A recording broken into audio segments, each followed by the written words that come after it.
Thank you, Heather. All right. Well, thanks everyone for joining us this afternoon. We're really excited to be here for the Engaging Interns Town Hall. I'd really love to have full participation today. So as you all see, you can unmute yourselves to chime in, and hopefully you can participate by video as well and say hello. So I want to kick us off by asking, what does your museum plan on doing to engage interns in the future? I was in touch with a few different folks who were asking me this question, and I thought, what better way than bringing folks together and having a conversation? So Heather, I think there might be one more poll question about summer and fall. Would you mind putting that out there, please? Yep, and if you guys want to actually type into the chat feature where you're from, that would be great too. Yeah, exactly. You can also rename yourselves.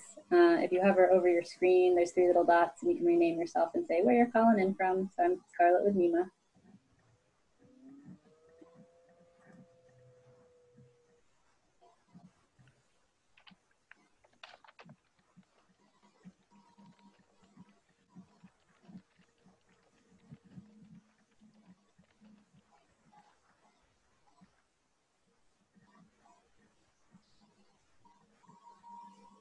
So it looks like we have the majority of it. So the majority are remote interns for the summer, 42%, 8% fall, 38% for fall and summer, and not applicable is 12%. Okay, great. Well, I think that's some helpful data as we move forward, especially in the coming summer months, about how people are going to be looking at engaging remote interns. Does anybody want to share something that they're doing to kind of engage those summer interns? You can raise your hand, you can physically raise your hand. You can also speak. Yeah. Engaging town hall. Well, I guess I'll start. Alyssa from Historic New England.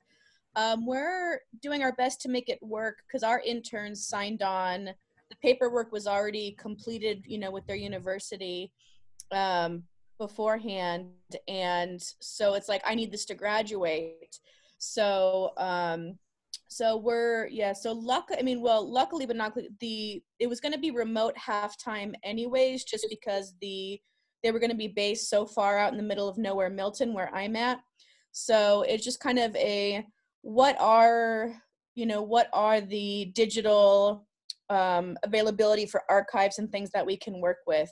And so what we've actually done is I'm starting to talk to the interns about incorporating this challenge into the internship, that like how do you form your own internship with these limitations, and making because there's that I've seen some museums that sometimes have all digital internships. So adding a component of, why don't you work on figuring this out for us, and why don't we kind of establish a pseudo digital internship with the intern actually kind of working with us to create it.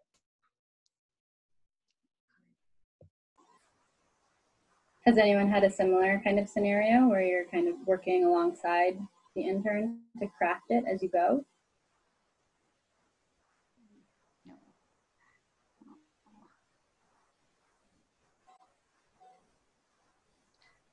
I can jump in. I'm from the RISD Museum, and we're working individually with each of the interns that similarly we had already selected when we started working from home, and kind of comparing their individual needs and the needs of their department and their supervisor to what's feasible, and kind of just making plans that range from fully remote to a hybrid situation where they might do fewer hours in the summer, and if they're local, having time with us physically, perhaps in the fall, to even the option of deferring to next summer for those who are interested in that.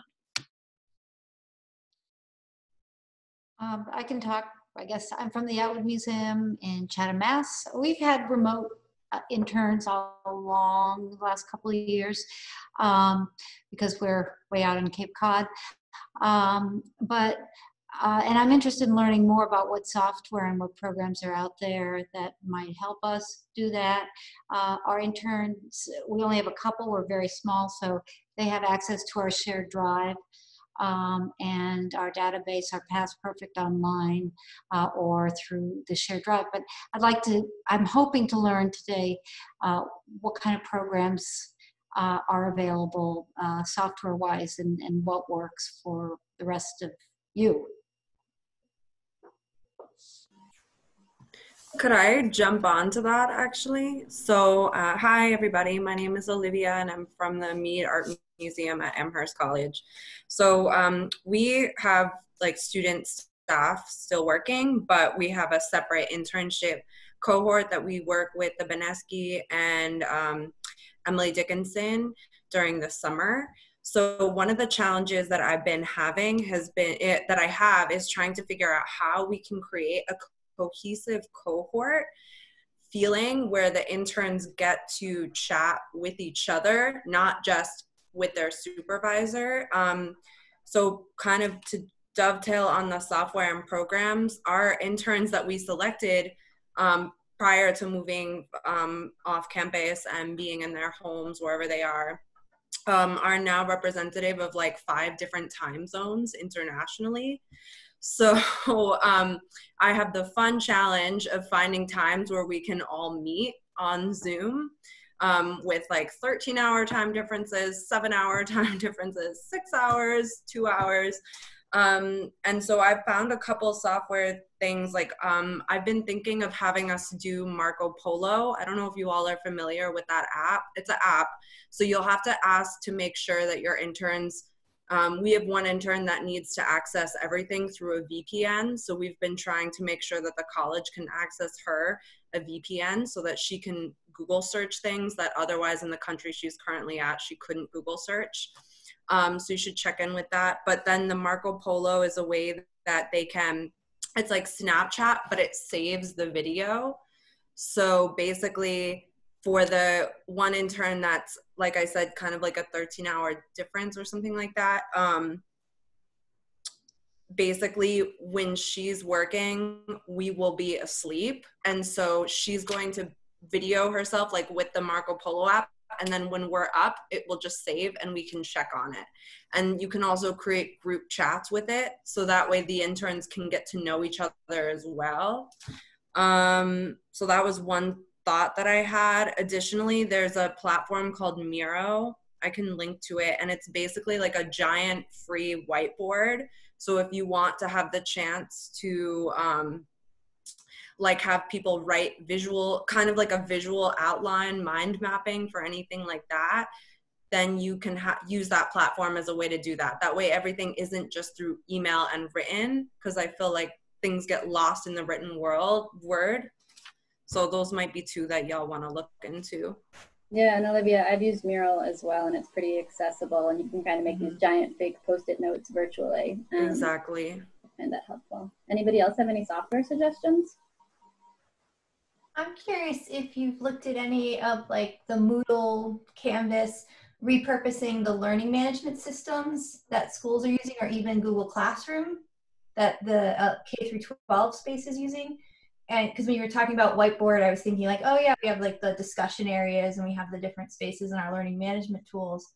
But I don't know what the overhead would be and how much stitching individual easy apps versus trying to create a more structured but higher overhead space. Or if you already use those kinds of communication tools, can you bring the interns in to what you're using in your workspace? We had 3 of our archives track capstones get impacted by the shutdowns, and 2 of them have switched to now being part of the virtual team at the repositories. And that's worked really well, but we are running into, like with interns, they're not on the platform, you know, all the staff tools. So trying to get them that access has been interesting for them.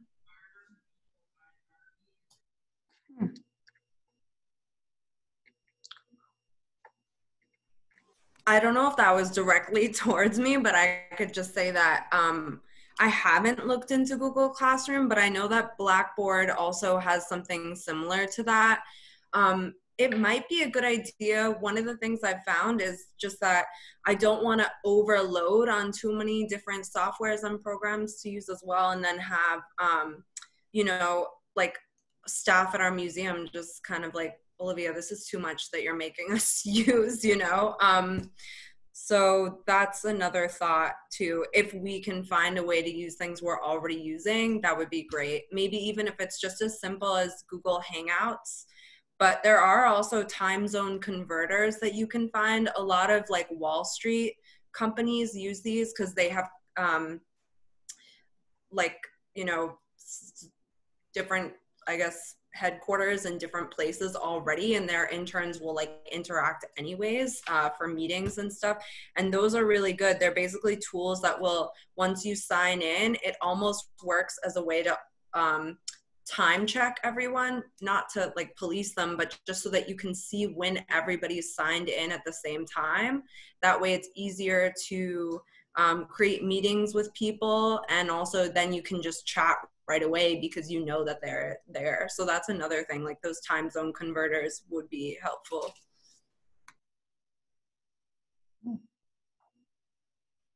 Well, thank you.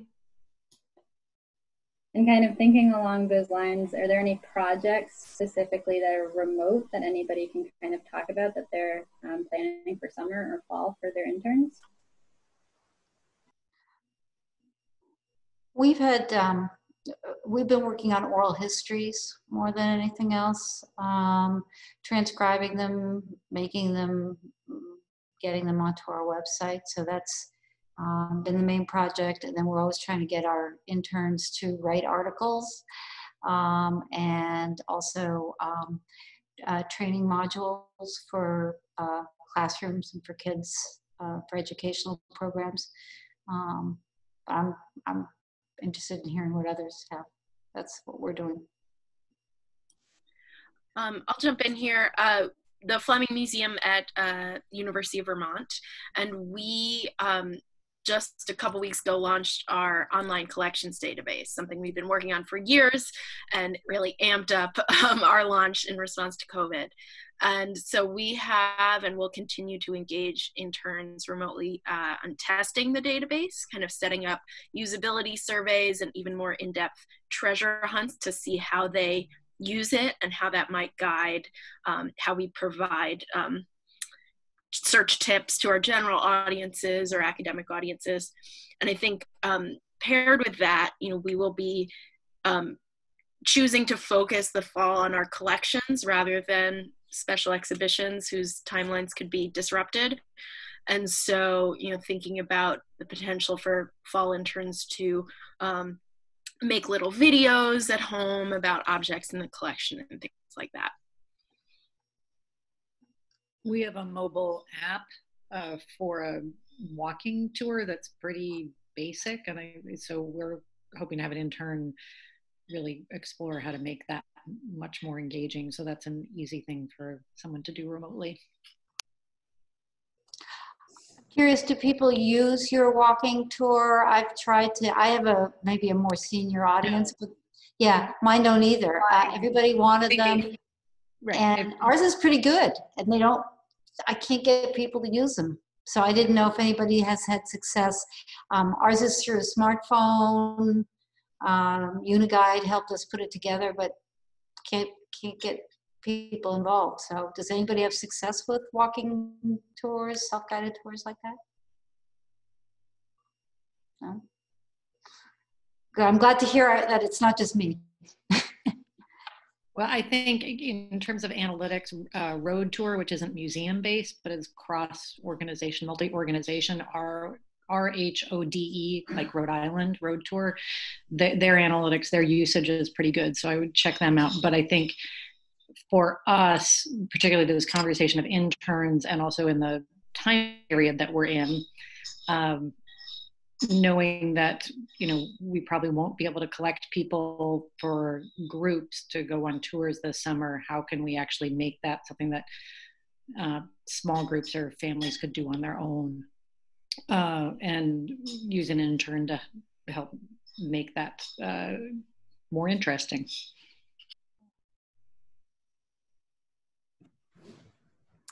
Hi, excuse me.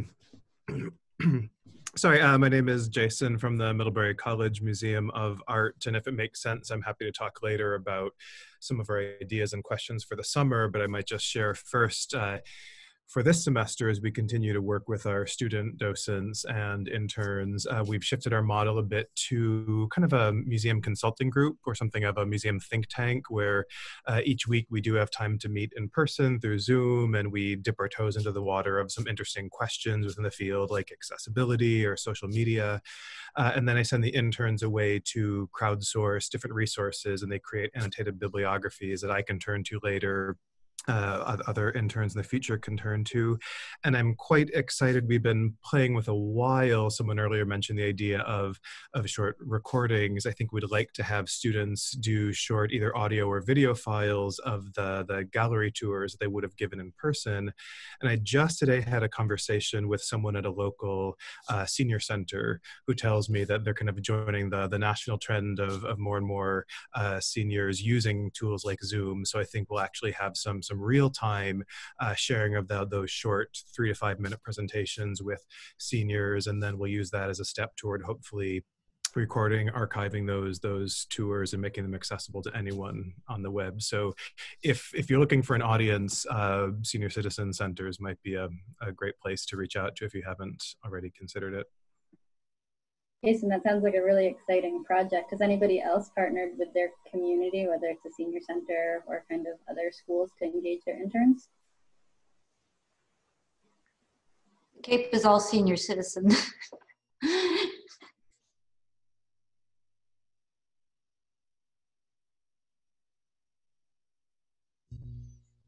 I can just jump in here. Hi, I'm Molly from the Gardner Museum, and we have a current cohort of interns that we're working with now, and of course had to, shift to remote work.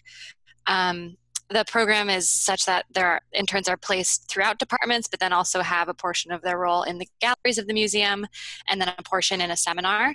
And so I've been working to kind of create activities and projects that kind of simulate that gallery experience or close looking, connected to objects. So I've been working with somebody on our collections team and running kind of a mini visual description-thon. So we're trying to add visual descriptions and accessible text to our website eventually, and that's been a really low lift way to have a big impact with this new cohort of students that are all on their computers all the time now. So. Anybody else kind of finding that visual translation, being on accessibility on the website or internet helpful as well? I thought Jason gave a big thumbs up. One of the things we've done is we put some of our past exhibits on our website. So, when you end up shelving those wonderful signs and some of the audio stuff, we put a couple of our exhibits on our website. We've created, like everybody else, a virtual experience section, but using old exhibits that are shelved is giving something back to the community and trying to pique their interest to get them to come in to see some new things eventually when they do come in.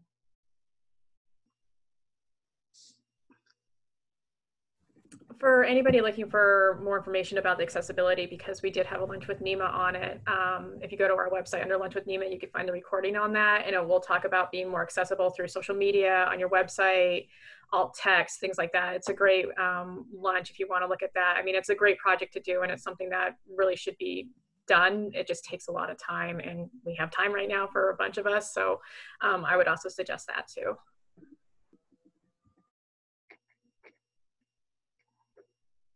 Kind of related to that too, I work with a contemporary art collection, and getting rights for publishing online and anything like that is huge. So that's certainly something we can do remotely, and something that interns can research rights holders and possibly even reach out on our behalf.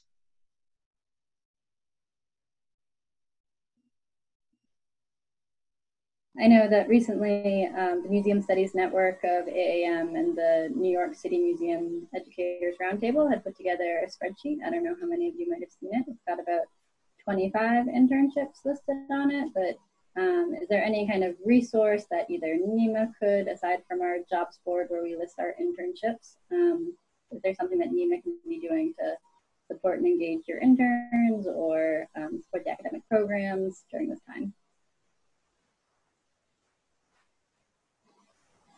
Scarlett, are you saying finding interns for us? Is that it?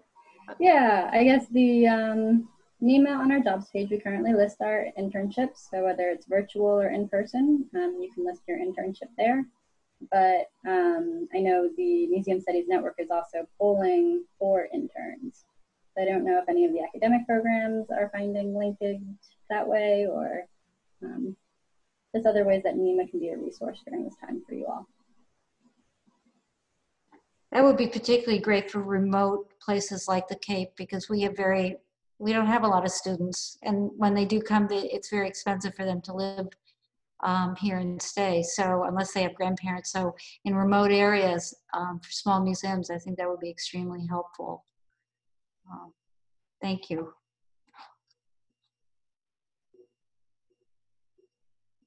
I might regret sharing this, but I'm going to say it anyway. I want to acknowledge there's a tremendous, tremendous privilege behind what I'm about to say, and I feel grateful to work for an institution that is in this predicament. I don't know if other colleges are in the same boat or not.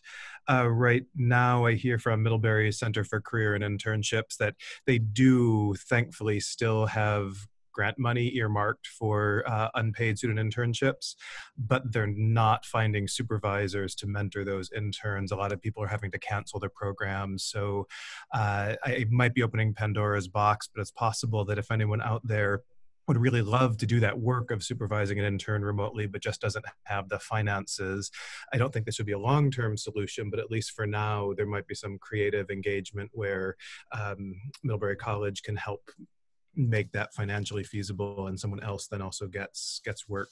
So if anyone's interested, I'm happy to pursue that more. Could you add your email, please, into the chat box? Yes, I can do that. And I want to be clear, I don't run the Center for Careers and Internships overall, so I'm speaking a little bit out of turn. I work for the museum, and I can't promise what I'm offering on my own terms, but I know folks who might be able to, so I'll share that right now. Great, thank you. That also reminded me about it's not necessarily coming out of our programs in UMass Boston, but I'm familiar with a couple institutions in the Connecticut area that are looking at putting in NEH Care grants. And I know it's a really short turnaround timeline, but the grants that I've been hearing about or doing informal brainstorming with them are including the idea of internship or student contribution as well. Those obviously have to get funded, they have to be in place, but there might be some more opportunities coming up through those grant projects if they're supported. Yeah, Jess, and I'll just echo that too. I know foundations, in addition to kind of that NEH Cares, might be able to support some of the interns as well. Has anybody else found funding resources, either governmental or foundational, that have been implemented during this COVID-19 crisis?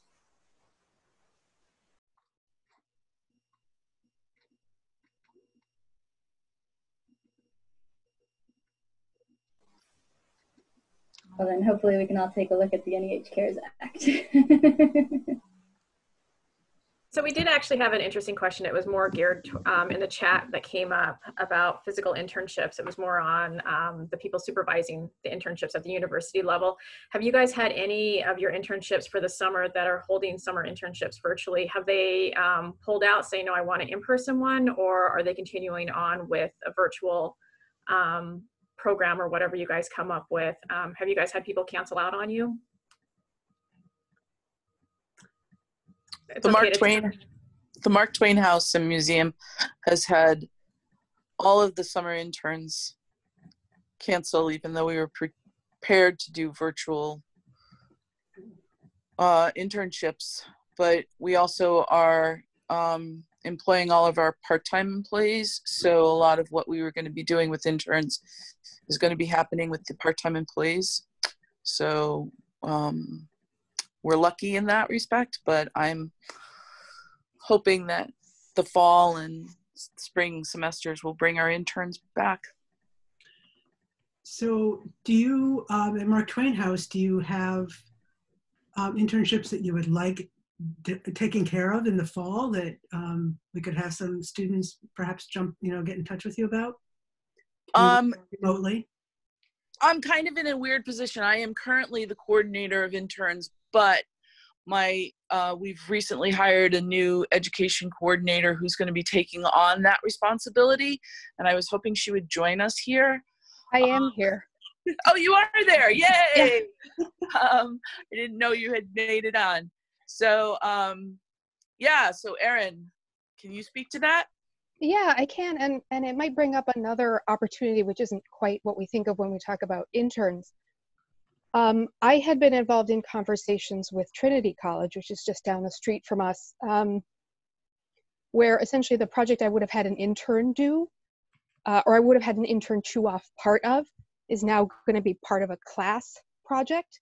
So that, where it happens more in the classroom space, and that's where some of the collaboration happens. So the tools of the university or college can be used that way. We have a lot of projects, and one of the areas that I'm looking for interns just to help me with is translating existing educational programs into virtual offerings in a variety of ways. But I think one of the challenges is getting interns who are interested in education, but not necessarily actually interested in what education looks like in a museum. And so figuring out those matches, it's particularly strange because before I worked in education at the Mark Twain House, I worked for a university and sent interns to the Mark Twain House. So I know about the matchup challenges that can happen. But I wonder if the fact that interns are already operating in a virtual space maybe makes doing some of this work about virtual education, makes it seem more real and museum-y in a way that sometimes it doesn't. Like it's not dealing with stuff enough. But really finding people who have any interest in especially early childhood education to do internships would be really great. Is everybody's email address going to be available to us, Scarlett? I do have a reg list, but we don't typically share it. Okay. If people feel comfortable, they can put their email in the chat, but just for privacy reasons, we don't typically share it. We have one student who is pursuing an internship this summer, but lives in Boston proper, and was planning to internship at WGBH Media Archives. And they are doing this, and I know it was in the chat for some folks too. They're close enough that they're planning to start virtually, and then will, if the opportunity presents itself, will transition to be on site at WGBH. But at the same time, they're a student who pays per credit, like they're a part-time student, and they really want to leverage the discounts that the institution is offering this summer towards summer classes, which is part of why they didn't push it off to the fall, because they're just not sure what will happen financially. So that was part of our creative solution, was hoping that they wouldn't miss out on an in-person experience when and if it became available during this period of time that they want to pursue the course.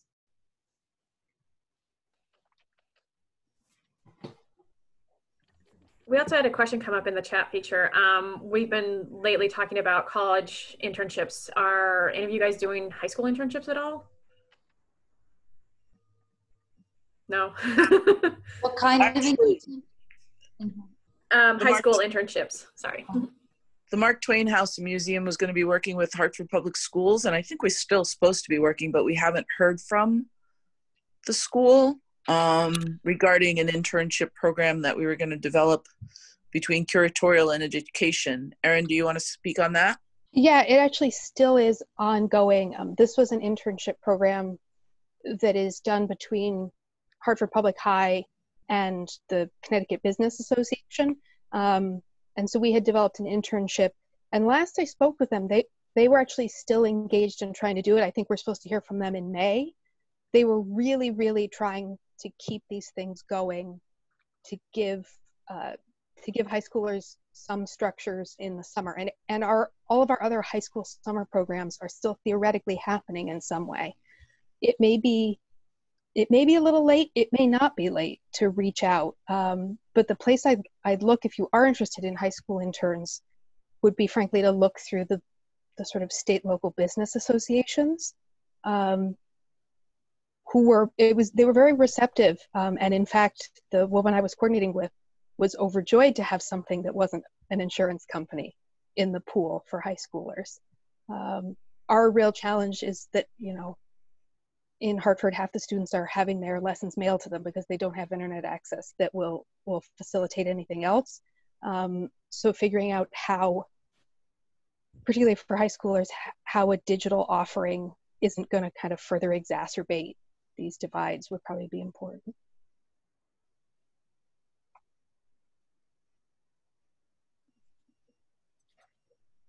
And it looked like we had a comment earlier in the chat about forming cohorts for your interns. Does anybody have any other suggestions? I saw Slack was a suggestion. Does anyone use any other software or tools or e-newsletters to engage your interns?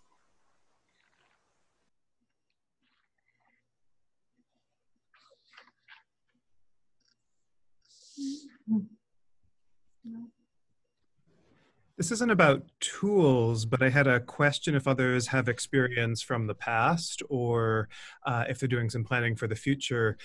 We've had an interesting timeline at Middlebury and we haven't made decisions on the summer yet. I had to work surprisingly to convince certain colleagues that we should do a program at all. Some people just wanted to say we can't do this. And I convinced folks if we have the funds, we have a responsibility to do this. This work. And now we have kind of two models. One is simply individual intern paired up with supervisor working on a remote project, and that's it across the summer and maybe working in pairs. The other model, I don't want to go into all the details unless folks want me to, is much more robust. There's a professional development curriculum, there's a series of workshops, there are readings, there are discussions.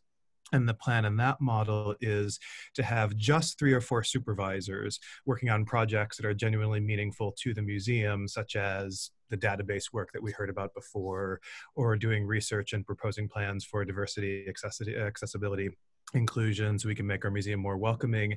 And each of those supervisors would then work with 3, 4, or 5 interns as a little mini cohort within the broader cluster.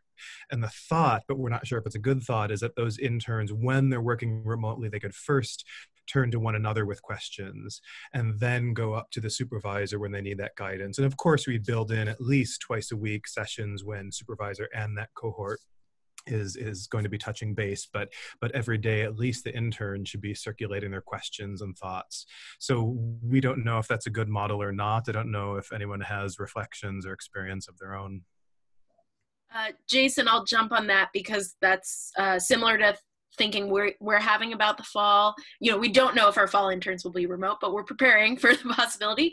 And the thought being, usually we have sort of one intern to one supervisor within each of our departments, but instead thinking about the fall interns as a cohort that would all be working on some form of collection video, which definitely crosses all 3 of our intern having departments: collections, curatorial, education.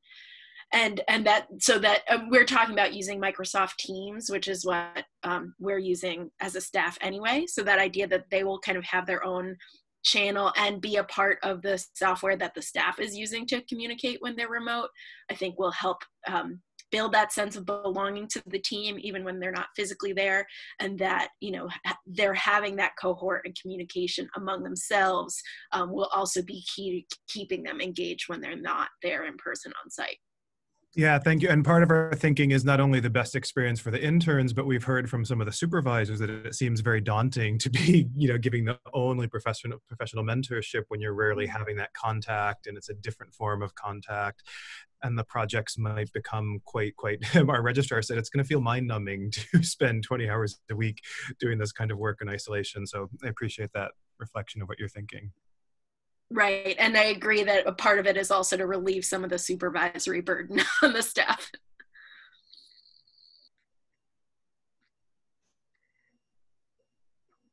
So I'm wondering, does NEMA have you had a resource area? I think you were talking a little bit earlier about having something, a go-to place to match some of us up in the different programs, and because people like myself that run a small museum really had no idea how to have access to all of this that we have today. I mean, I'm delighted that this is happening, but is there a way that this could become a resource place, or do you have that already on the website? Yeah, so on our NEMA jobs page, we have a section dedicated to interns and volunteers. And I think if anyone has any open, whether it's summer or fall positions, you can post those internships there. That's a great resource.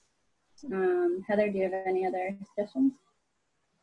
No, I do know that those pages are most viewed on our website. So it's definitely one of those places. And I know a lot of the university programs do send their interns to go and look at the NEMA site, because we do list all the interns there that people post and stuff like that. So I think that's a good start. And, you know, just more outreach to the universities. We have quite a few of them on here today that are sending interns out there. And then there was an interesting comment in the chat feature earlier. Are any of you guys actually discussing the future of the museum field with these interns? It's a question that is being asked, and we do have another town hall on May 11th that will be talking with new grads or people just entering the field about what's next, you know, that type of thing. So I'm just kind of curious if anybody's had those heart-to-heart conversations yet. I can share from the MFA Boston a little bit about what we are doing with our spring cohort of interns. We've continued the professional development series of workshops that we have lined up for them. And throughout this period in which we've been working remote, we've been connecting with them. And one of the threads of conversation has been thinking about the future of museums and thinking about the kinds of challenges that museums will face. And we see this as a real opportunity for students to learn about these changes, both through their experiences as interns, but also as folks who are interested in museum careers moving forward. So we've found that collecting resources in terms of articles that folks are reading or resources that they're finding in their own communities and pooling them together, as Sophia Walter, my colleague, mentioned in our Slack channel, has been really useful.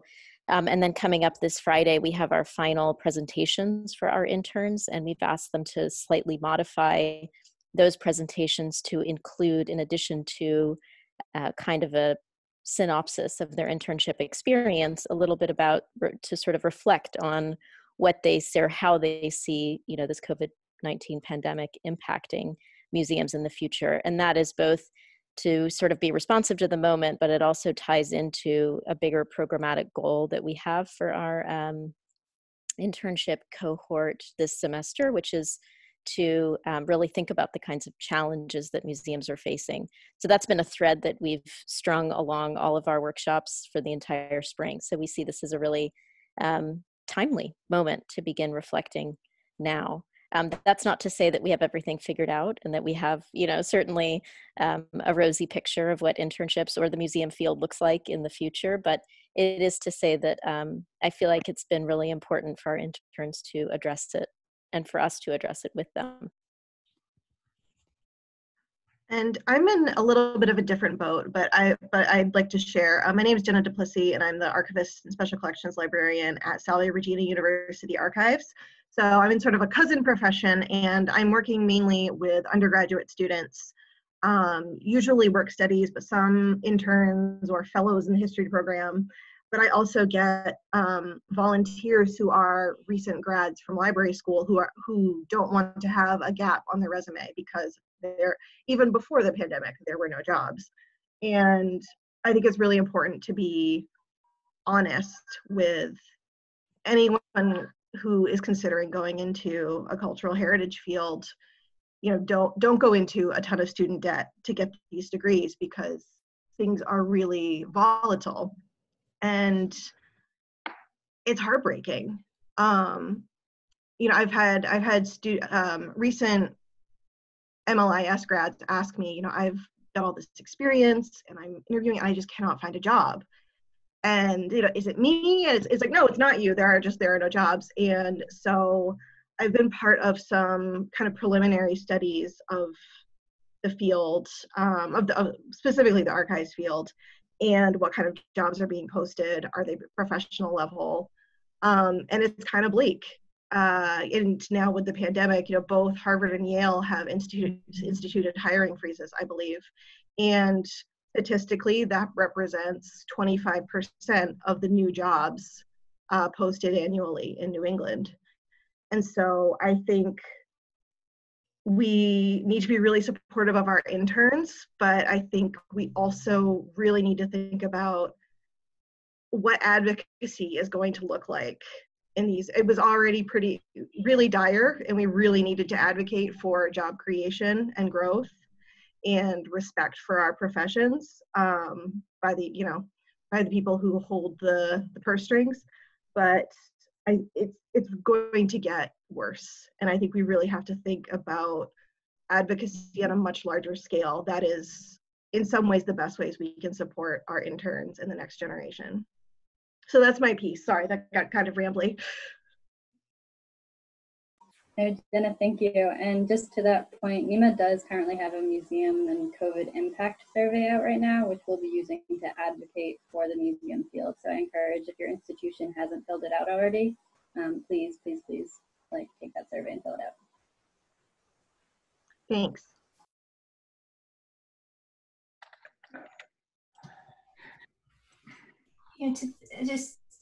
To the point about the future outlook, and I'm following some of the comments in the chat too about those of us who are instructors. One of the things I've really been stressing with my students is thinking about what are going to be the differentiators. So to that point, that the job market will be very challenging, and how can they stand apart? So some of the, going back to the transition we went through with our capstone students who got caught in the midst of all this transition, being able to stay engaged and understand this is a potential new way of working, and being open to it, and being engaged in helping their institutions through this transition. Because I do think that these are, I don't want to say they're new skills. We've all had access to some of this technology for a while, but they're now at the forefront.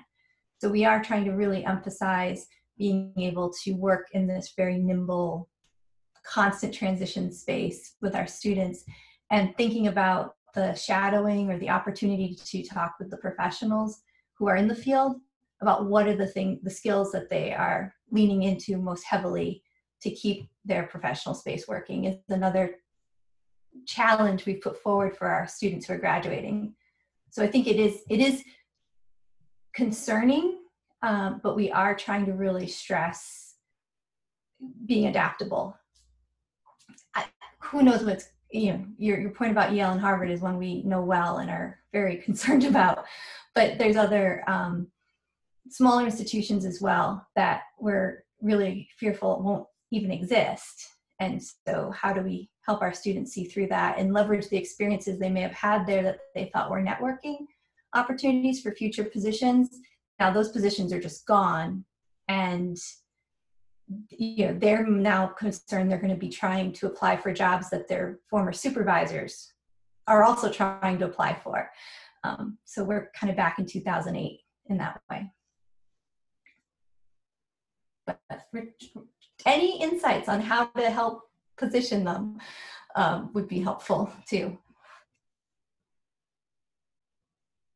Thank you. Oh, sorry, maybe a related point. I'll share something that colleagues at Middlebury Center for Careers and Internships have stressed to me in several recent meetings, as I've had some of the same questions and anxieties that have just been shared about the ethics of shepherding students forward into a field that might not have jobs.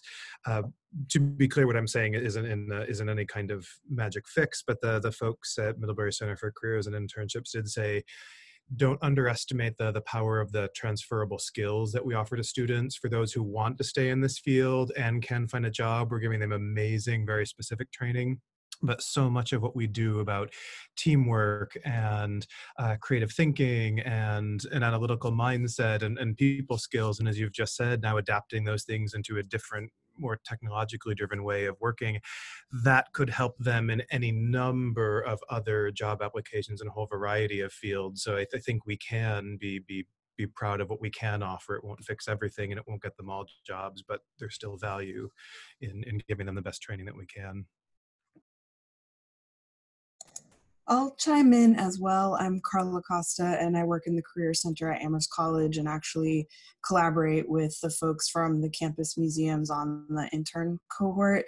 And I would just say that, you know, for students, anything can be a resume builder if you give them the opportunity to work hard, to do focused work.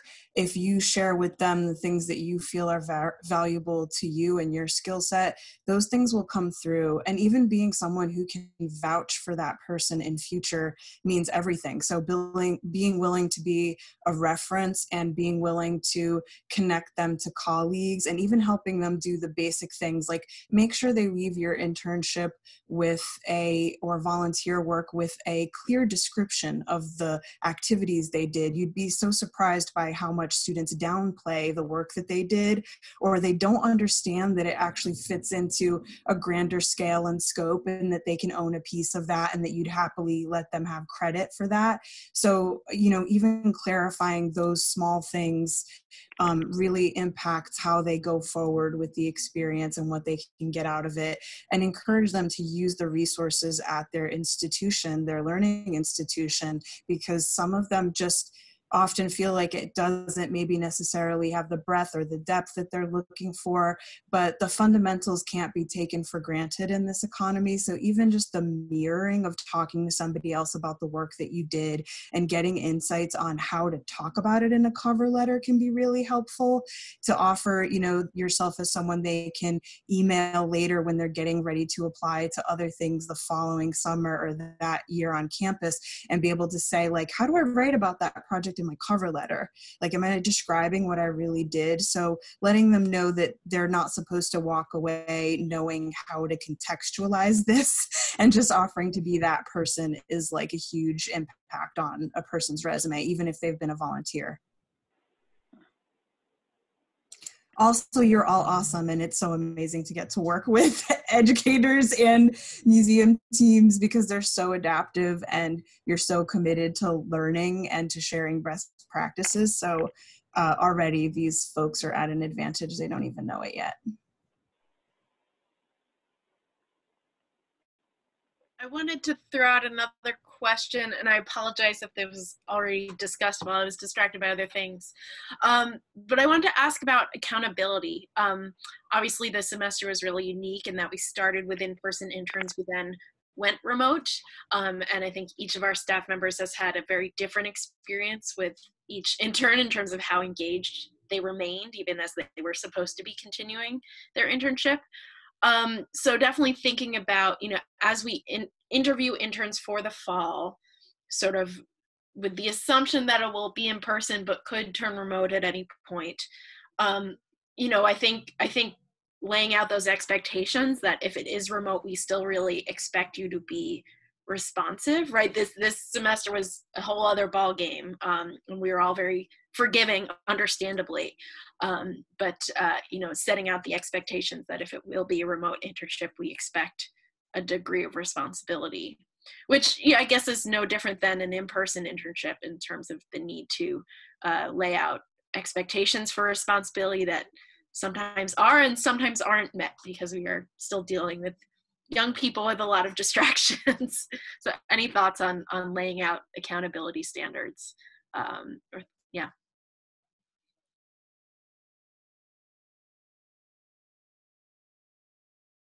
I think the idea of the pods that sound like Jason has going, the cohort building, is a really great kind of accountability to your peers. So I imagine that's probably one excellent way to do it.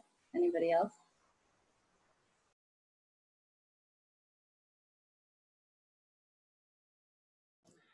I've been kind of assuming that students are more adept at this point than I am, having had several weeks of online classes. So I'll try to build in really open lines of communication where they can help.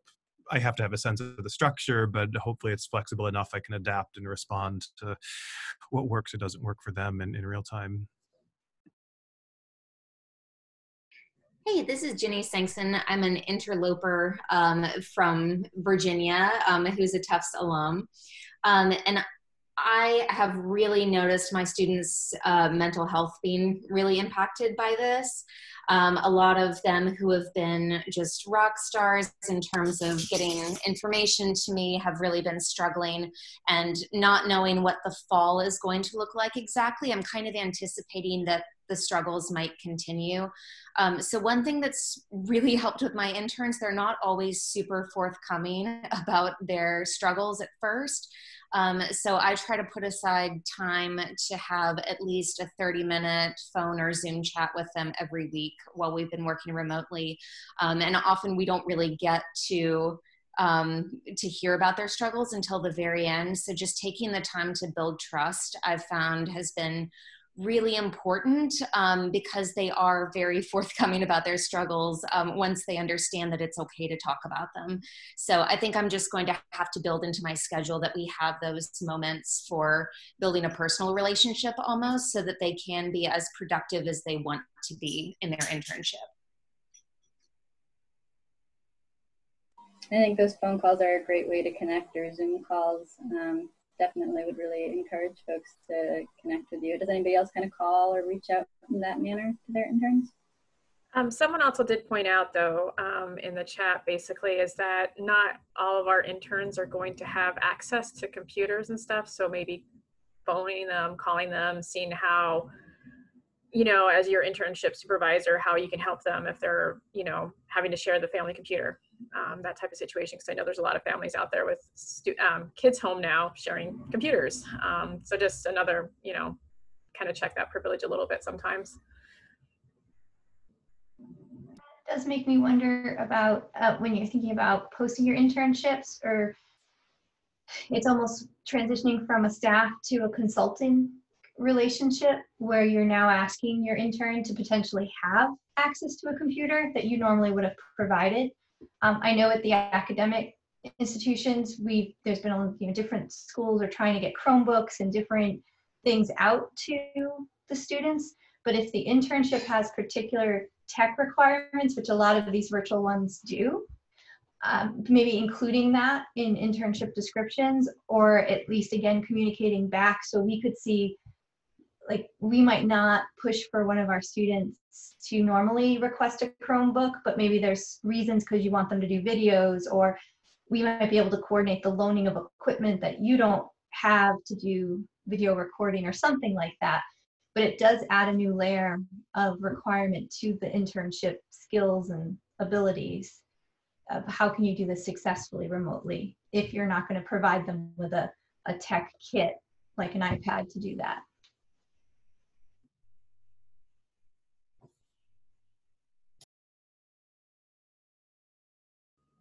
Someone also made the greatest thing is not calling it virtual, but more of a distance internship. I think that's a good one because everything's virtual now.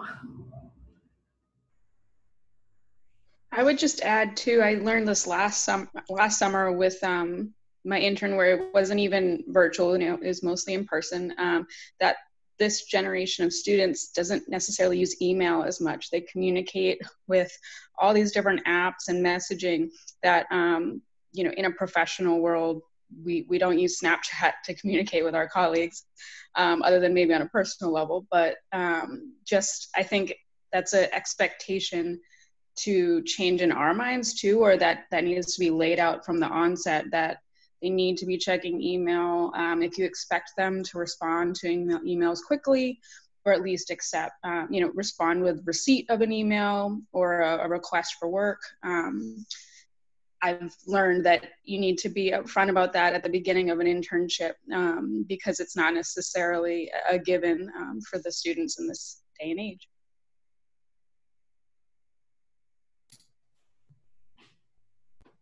Before we wrap up for the day, it looks like there's one other question about if anyone's discussed contingency plans for an intern who gets sick, or if you get sick, who'll host the intern.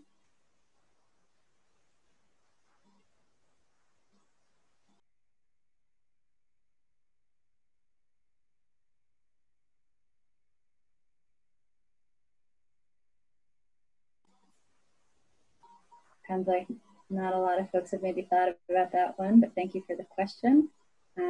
As we've got 3 minutes left, if anyone has any last comments they'd like to make, definitely feel free to share. I'm going to put a link into the chat about our upcoming events. And if you have any other events you'd like to see, please email Heather or myself. But does anybody have any final comments?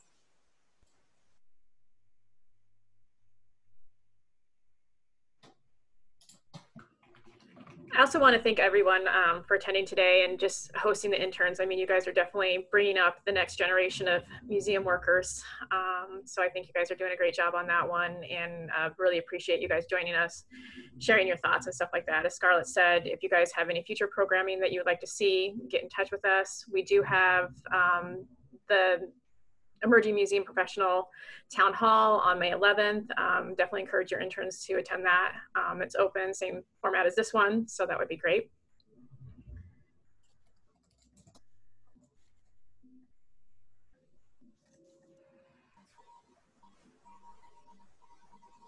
Well, thank you everyone for joining us today, and we really appreciate it, and hopefully we'll see you again soon. Thanks everybody. Thank you.